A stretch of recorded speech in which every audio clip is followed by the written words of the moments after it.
This is Matthew Robert Payne. Hello. This is called Finding God's Will in Your Life.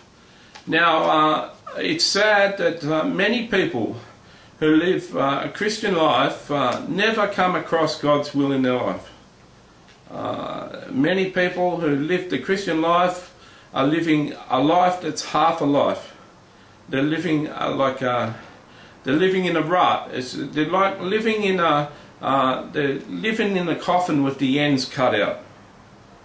Right? They're laying in a rut. They're walking along in a rut. It's like they're in a coffin, but the ends are cut out.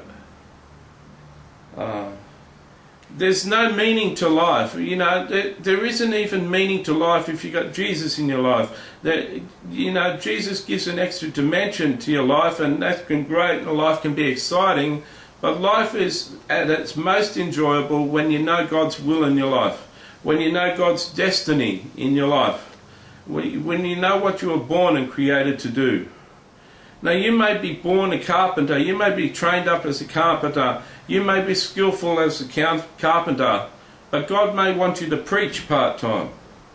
God may want you to work in a soup kitchen. God may want you going out in the streets and dealing with homeless people. God may want you financing a ministry that impacts the poor nations in the world. There's a difference between your vocation and your destiny. There's a difference between your vocation and God's will in your life. If vocation was everything, Jesus would have stayed as a carpenter. Okay, but Jesus became the Messiah and became an itinerant preacher. Many carpenters are called to be preachers, and many preachers weren't called to be preachers. Okay, finding God's will in your life. This is how you find God's will in your life.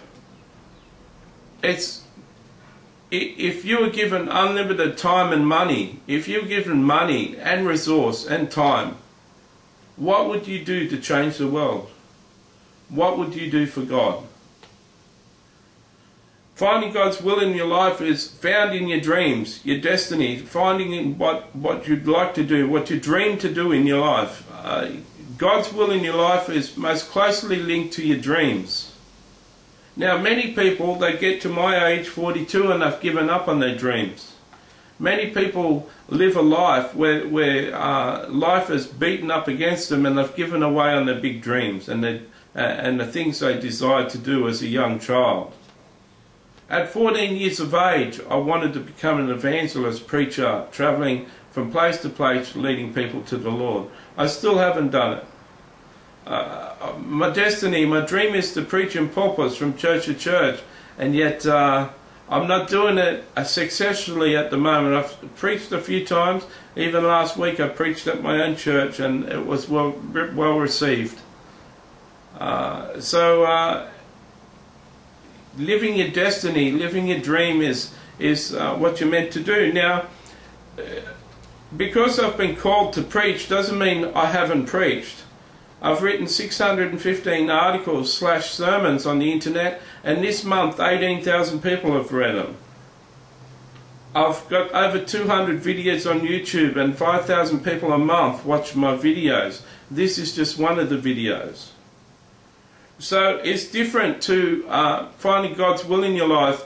Just because the doors are shut, just because God hasn't opened a door in certain areas, doesn't mean you can't pursue God's will in your life. You don't become a champion athlete. You don't go into the Olympics without a lot of training. If you're called to be a worship leader, if you're called to release an album of worship, you can record many songs before then. You can share your songs on YouTube. You can get a big reputation. So whatever you're called to do, you can practice, even if you're not getting paid. You can do voluntary work. You can volunteer. God's will in your life is what you most want to do for God if you were given a chance. You need to work towards it. You need to find God's will in your life and pray for it and pursue it. The only way you're going to have a total, happy, prosperous, peaceful, contented life is to find God's will in your life and start to pursue it.